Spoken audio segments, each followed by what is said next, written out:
sidecar nung pinauwi kong tricycle doon. Papalitan ko siya ng kulong-kulong. Tapos ito mga kabayan, oh. Yung mga pang gym ni Clean. Medyo mabigat-bigat yung karga namin mga kabayan. Baka hindi kayanin nung gulong ko. Kasi talagang kalbo na mga kabayan. Kaya ngayon, pupunta muna kami ni Mrs. sa Angeles, Pampanga. Maghahanap-hanap kami ng gulong. Kasi bala ko nang palitan mga kabayan bago kami bumalik ng Bicol. Kasi baka maplatan kami sa Inlex o sa biyahe, sa kabundukan, mas magastos. Yan, kaya bago ko ikarga dito mga kabayan yung gamit, bibili muna kami ng kwan. Maghahanap kami ng bilihan ng gulong. Yan, dito na kami mga kabayan sa Maydao, Pampanga. Pampanga pa ba ito, Gom? Mabalacat. Sako pa ng Mabalacat, Pampanga yata ito. Grabing traffic mga kabayan, oh. May kuwang kasi sa dulo, stoplight. Yan, sa bandang kuwang kami maghahanap ng gulong mga kabayan sa may bandang Angeles. Papasok tayo ng Inlex. Pero dito na kami sa Inlex papasok kasi grabing traffic. Yan, nakalagpas din kami mga kabayan sa traffic. Yan, papasok na kami ng Inlex ngayon.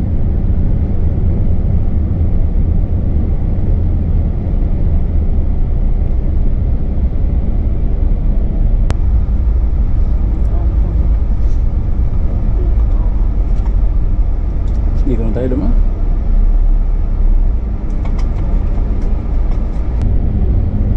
Yan, dito na kami sa Inlex mga kabayan.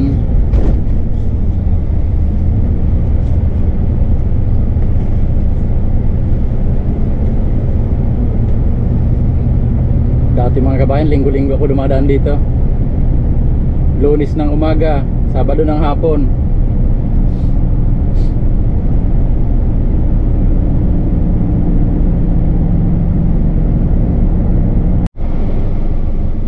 Dito na kami mga kabayan sa Angeles exit. Kaso nakapila kami dito sa CAS kasi hindi ko nalinodan yung RFID ko mga kabayan. Kasi sigurado matagal kami makakabalik dito. May stock yung laman. Pero yung pagbalik namin dito mga kabayan, halos 8 buwan hindi naman nawala yung laman ng RFID ko mga kabayan. Hindi naman siya basta-basta nawawala. Pero ngayon hindi na ako naglagay kasi dito lang naman kami dadaan. Pag pauwi namin, kung matuloy kami mamayang gabi, magkakas na lang ako, pipila na lang kami mga kabayan. Yan, ang hilis na kami mga kabayan. Naghahanap-hanap na kami ng kwan dito. Bilihan ng gulong, Rosie ito. Tire and service.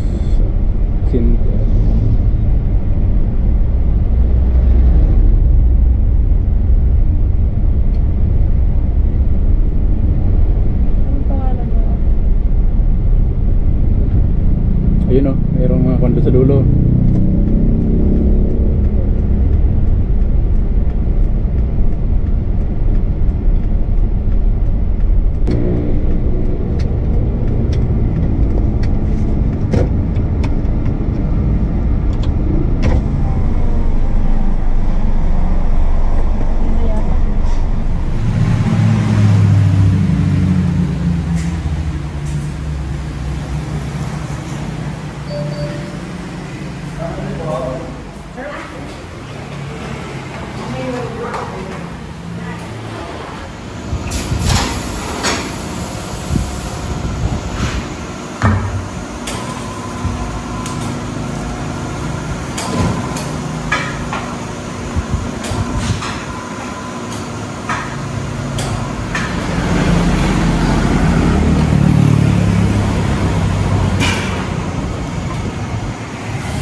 Yan, okay na mga kabayan, oh.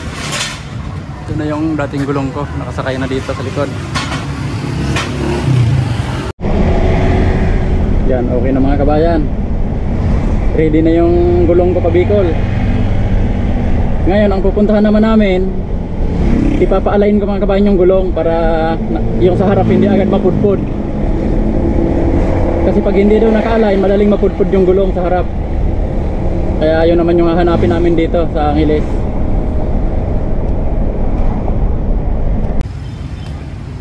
Yan, naghihintay pa kami mga kabayan mag-alauna. Yan, kasi kailangan kong mapa-align itong gulong para maipacheck ko lang. Kasi sabi nung nagkabit nito, okay pa naman.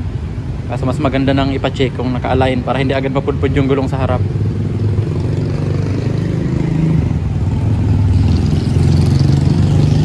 Kaya, grabe na talaga mga kabayan yung dating gulong ko. Parang hindi na talaga aabot ng Bicol to.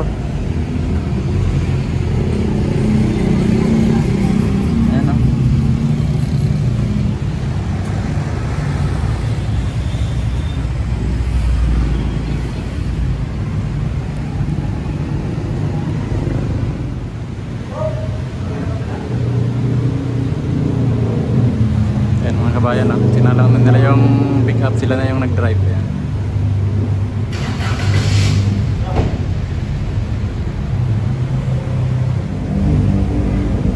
Okay sir, under inspection po tayo. Ayan, yung ano ng ball joint, maluwag yung dalawang tornilyo. Ayan, dalawa yan, tumahawak sa ball joint. Delikado po yan. Sa kabila okay naman. Okay sir, double check din natin yan mamaya.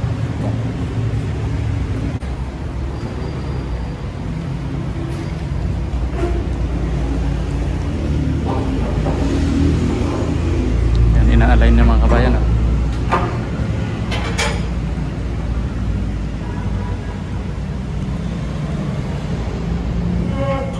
Magandang yan ba ito? Alignment na, no? Yan, okay na mga kabayan. Tapos na yung alignment.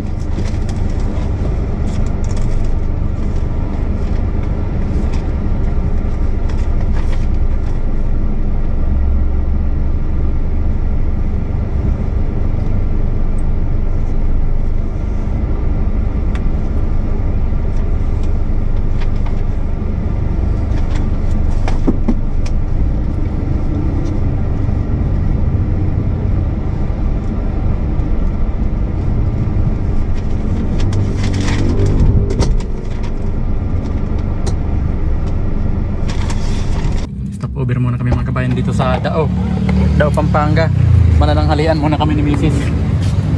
Kasi kuha na ngayon mga kabayan, alas 3 na. Yan, kuwanto mga kabayan, dito kami sa KFC Dao. Yan, kain tayo mga kabayan. Yan, dito na kami ni Mrs. Alas 3 na ngayon mga kabayan. Yan, kain tayo mga kabayan.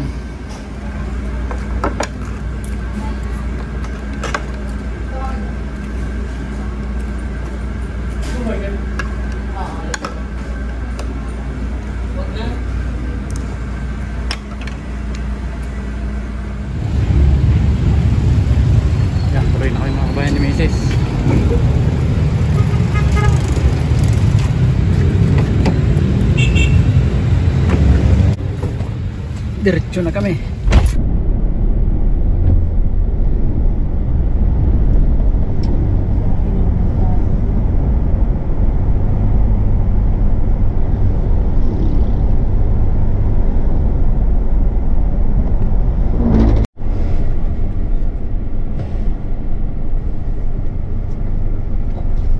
Ayan, dito na ulit kami mga kabayan sa bahay.